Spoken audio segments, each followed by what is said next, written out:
Bonjour mesdames, bonjour mesdemoiselles et messieurs de partout, vous nous suivez de partout. Vous êtes connectés toujours sur congosynthèse.com, tolobelavie.com, Yapapi Gen. Alors nous sommes ici à Paris. Nous sommes à Paris ici et puis nous allons continuer toujours à vous donner des informations par rapport. Aujourd'hui, nous allons encore recevoir nos mamans. Waouh, c'est vraiment formidable ici à Paris, chez le frère Chora Kouetou. Il y a vraiment des organisations terribles.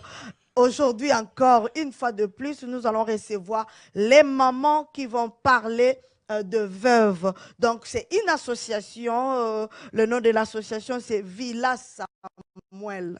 Mamma mia. Mamma mia, Villa Samuel. Alors, sans plus tarder, je vais aller recevoir nos mamans qui vont essayer un peu de nous parler, de découvrir qu'est-ce qu'elles sont en train de faire exactement dans cette association. C'est une association chrétienne, bien sûr. Alors, soyez branchés, connectés. Hein? Soyez branchés, connectés. Ici, c'est Paris. Hein? Ici, c'est pas l'Angleterre. Alors, je vais directement recevoir ma maman. Bonjour. Bonjour, Est-ce que vous pouvez vous présenter votre nom, s'il vous plaît? je m'appelle Marie-Thérèse Sita.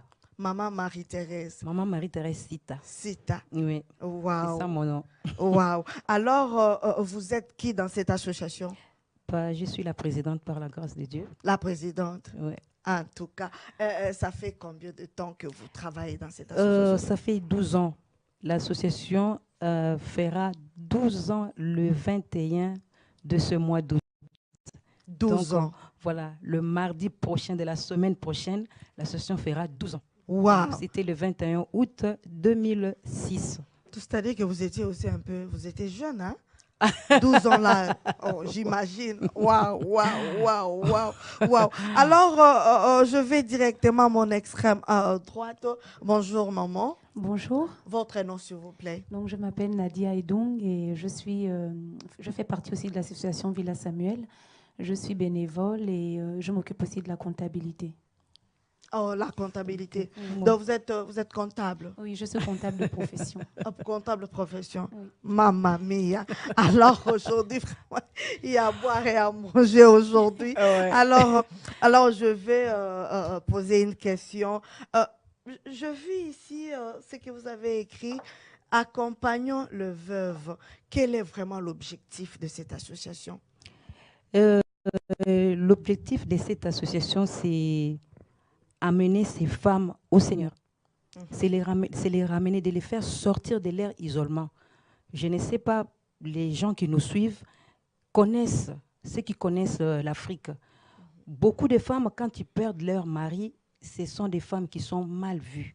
C'est-à-dire soit elles sont des Des sorcières, sorcières. soit elles sont de femmes mauvaises, soit c'est elles qui ont participé à la mort de leur mari. Ouais. Bref, nous, le Seigneur nous a fait grâce. Nous avons cette grâce et puis la compassion pour pouvoir aller vers ces veuves-là, pour leur redonner l'espoir de retourner vers le Seigneur. En tout cas. Voilà. Waouh. C'est là. Et c'est l'objectif, en fait. C'est l'objectif, voilà. Ouais. De leur donner l'assurance de compter sur le Seigneur et non sur les hommes. En tout cas. Et comment vous travaillez où ça? Ici, à Paris ou bien Ici, en France, le Seigneur nous a fait grâce d'aller visiter des maisons de retraite, d'aller voir, parce qu'ici, on voit quand même l'État mis, la structure est là. Donc, les femmes âgées, les femmes retraitées, elles sont dans les maisons, beaucoup plus de maisons de retraite.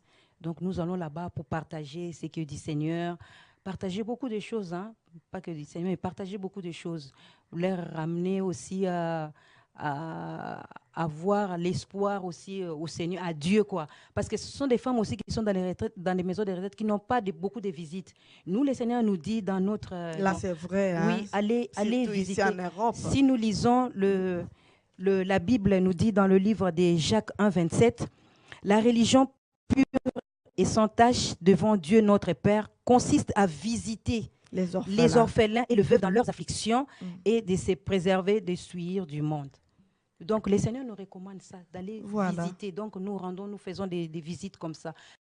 Mais beaucoup plus, c'est au Congo, c'est notre première terre que le Seigneur nous a donnée, une terre de mission pour implanté là-bas. Donc, on a implanté cette œuvre là-bas.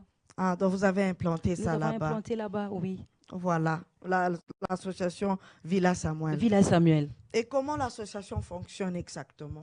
L'association fonctionne, vous allez constater que je retourne toujours vers le Seigneur Jésus, vers le Seigneur, vers Dieu. Parce que c'est lui qui nous a fait grâce, c'est lui qui nous a donné ce moyen.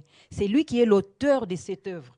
Donc, ça fonctionne par des moyens spirituels, on dira par des prières, mais si nous allons plus loin avec des choses terrestres, c'est avec des dons. Quand nous recevons des dons, donc les gens vous donnent des dons? Les gens donnent des dons. Ou bien il y a une main noire derrière? Non, on a des dons, ouais. Des dons que les gens qui sont touchés par le Seigneur, quand les gens la donnent, et nous sommes une équipe, nous travaillons en équipe et nous regardons les besoins qui sont urgents, les besoins qui peuvent attendre, et nous restons ensemble et nous votons, et puis on voit, et puis on se lance.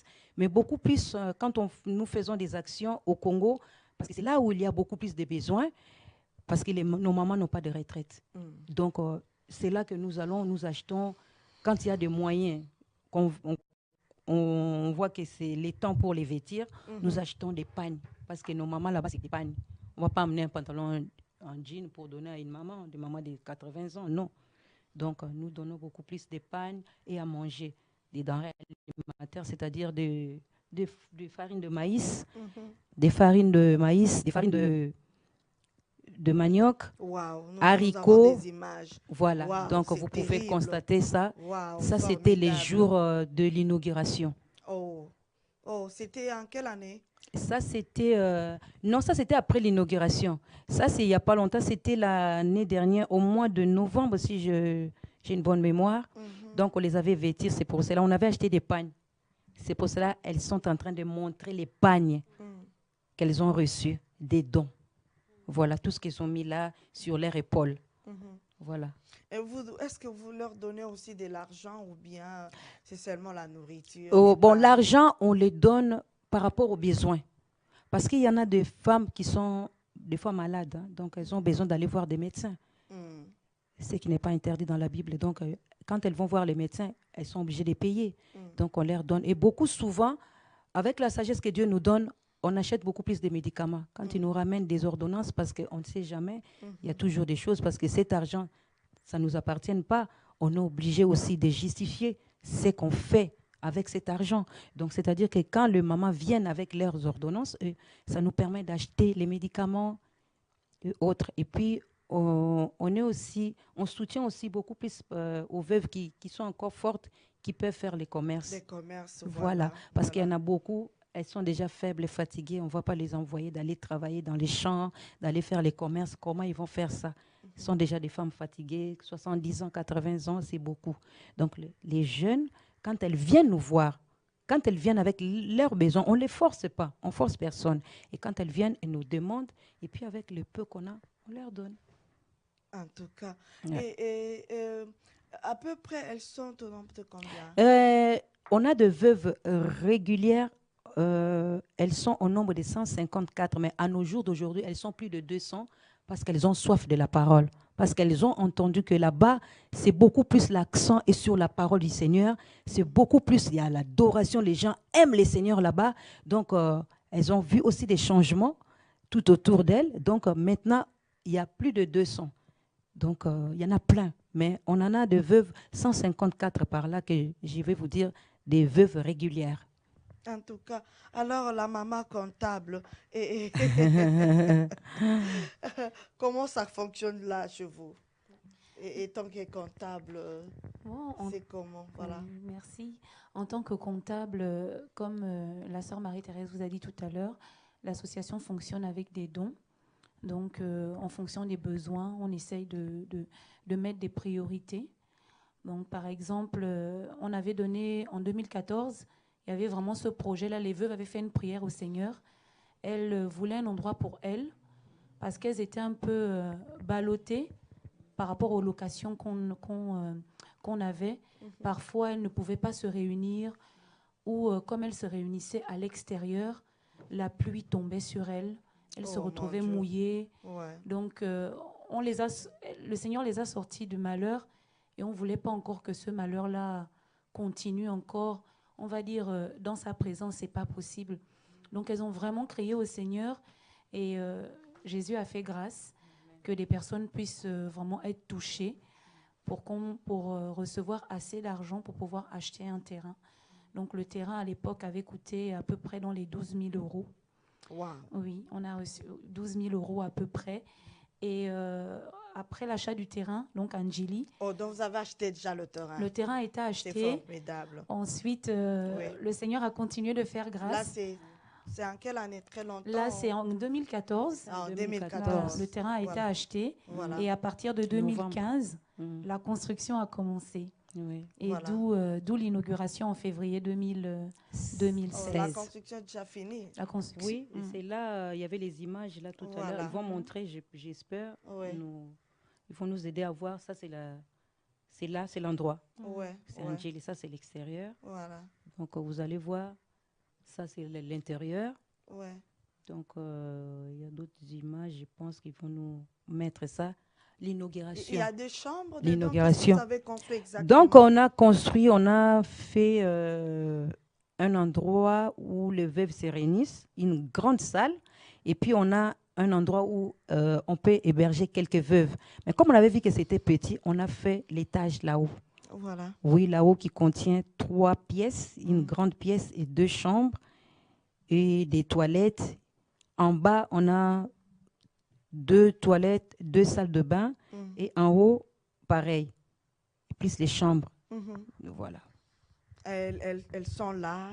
Elles sont pas hébergées, c'est un centre d'accueil. Oh. Donc, c'est un centre d'accueil. Okay. Elles vont là-bas, elles sont maintenant libres. Hein. Elles peuvent faire elles font leur programme. C'est-à-dire, quand elles veulent aller évangéliser quelque part, c'est elles qui vont évangéliser maintenant. Elles vont vers une île ici. Il y a des gens qui connaissent le Congo, qui me pensent que c'est loin. Elles vont jusque là-bas, aller évangéliser. Oui. Donc, elles vont d'abord se préparer là, dans les prières, entre elles, comment ils vont faire, comment ils vont procéder. Et puis, ils vont faire leur programme, quoi. Et puis, ils vont aussi passer des temps de retraite. Alors, les mamans qui n'ont pas de place pour dormir, qui n'ont pas de maison, alors qu'est-ce que vous faites avec telle maman? À un moment donné, il y avait des femmes qui venaient nous voir parce qu'ils n'avaient pas l'endroit où aller. Comme on ne pouvait pas les héberger, on était obligé de voir avec les autres veuves. On avait discuté avec les autres veuves s'ils pouvaient les aider, de le prendre. Et nous, on donnait un peu d'argent.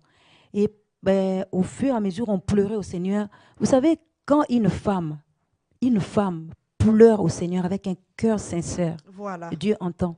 Je n'ai jamais vu dans la Bible une femme sincère, une femme sérieuse, une femme qui craint Dieu, et que cette femme a crié au Seigneur, et que le Seigneur n'a pas répondu. Non, je n'ai jamais vu ça. C'est pour cela, aujourd'hui même, moi, vraiment, j'écris.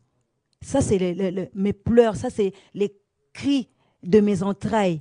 J'écris aux femmes, crions au Seigneur, pleurons pour nos mamans, pleurons pour nos grandes-mères, pleurons pour nos pays, pour notre pays. Surtout notre pays, Congo. Les femmes, quand une femme pleure avec son cœur, Dieu entend. Dieu est très sensible pour voir comment la femme pleure, pourquoi elle pleure, qu'est-ce qu'elle veut. Et le Seigneur répond. Le Seigneur avait répondu parce que ces veuves-là, elles ont pleuré. Elles ont crié au Seigneur. Et après, peu de temps après, le Seigneur a ouvert des portes. Les portes, elles étaient ouvertes. Les dons commençaient à venir. Les gens, ils ont été touchés, sensibilisés. Et puis, les gens venaient, les gens donnaient, envoyaient des chèques. On les a logés ou quoi? Les veuves, elles étaient logées quelque part chez les amis. Mais au fur et à mesure où on criait au Seigneur, le Seigneur a commencé à mettre la connexion avec leurs enfants. Parce qu'il y a des mamans qui ont des enfants ici en Europe. Mais elles sont abandonnées. Ce sont des veuves vraiment abandonnées. C'est-à-dire que maman, on nous a dit que maman, elle était sorcière. Maman, elle a fait ça. Maman, elle a participé. Voilà. Nous, on a créé dans le sens où le Seigneur puisse toucher leurs enfants. Aujourd'hui, on a des témoignages. Si je vous dis, si on vous montre les images, on va rester ici jusqu'à 2-3 jours. Ce sont des images. Si les gens peuvent voir, consulter notre site, ils peuvent voir